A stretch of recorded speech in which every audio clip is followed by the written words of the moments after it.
बड'लेण्ड फोसावलुनि जानानै बयनिसिमबो खुलुमनायखौ जासिहरबाय। गोबां सुबुङानो क'भिड-19 खौ होबथानो हर सान खामानि मावबोगासिनो। गोबां सुबुङानो एफा एनै रां अनसुंथाइ होनानै सरकारखौ हेफाजाब होबोगासिनो।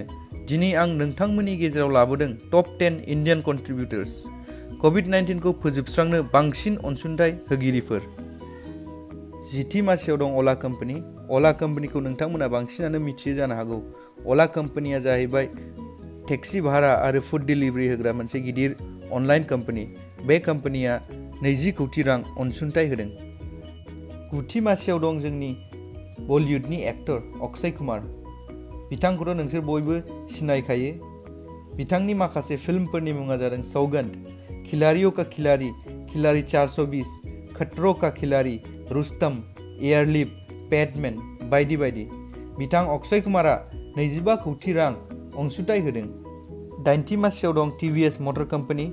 टिभिएस मटर कम्पानिया भारतनि मोनसे मटरसाइकेल दिहुनग्रा कम्पानि। बेनि हेडक्वार्टारा चेन्नाईआव दं।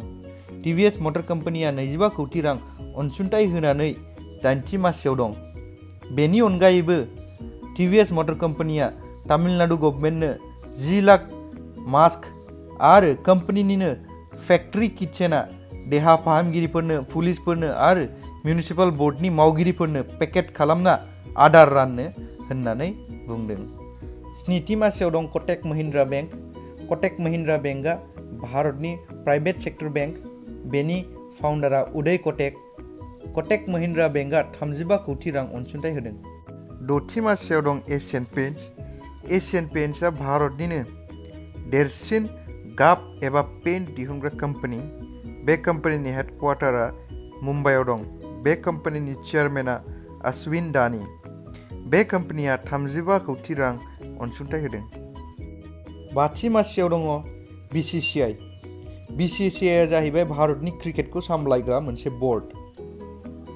बे बर्डनि हेडक्वार्टार्सआ मुम्बाइनि वांखेड़े स्टेडियामाव दङ।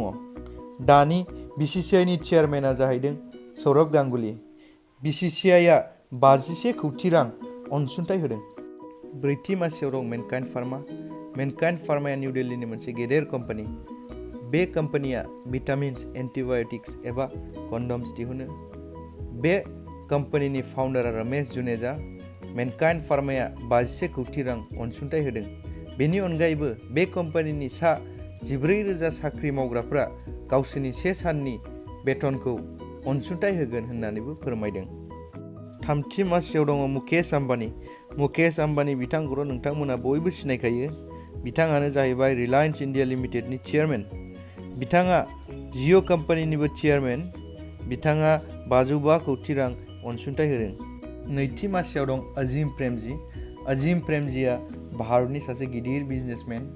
बिथांखौ इन्डियान आईटी कम्पानिनि जार होननानैबो बुंनाय जायो। बिथाङा दासान्दि वाइप्र कम्पानिनि चेयारमेन। बिथाङा 1000 कौटि रां अनसुंथाइ होदों। बिथाङा बे रांखौ क'भिड-19 नि फाहामथायाव बाहायगोन होननानैबो फोरमायदों। 7थि मासियाव दं टाटा ट्रास्ट। टाटा ट्रास्टनि चेयारमेन रतन टाटा बिथाङा बायदि रोखोमनि protective gears, ventilators, testing kits बानायनो थाखाय 50 कौटि रां अनसुंथाइ होदों। बेजों लोगोसे टाटा ग्रुप्स अफ कम्पानिजनि चेयारमेन एन चन्द्रशेखरन बिथाङाबो टाटा ट्रास्टजों लोगो जाफाना 1000 कौटि रां अनसुंथाइ होदों। जयै टाटा ट्रास्टआ गासै 1500 कौटि रां अनसुंथाइ होदों। टप 10 कन्ट्रिबिउटर्सनि भिडिअ'आ एसेनोसै। नोंथांमोना जुदि बे भिडिअ'खौ मोजां मोनदोंब्ला लाइक आरो शेयार खालाम आरो जोंनि चेनेलखौबो साबस्क्राइब खालाम। गोजोन्थों।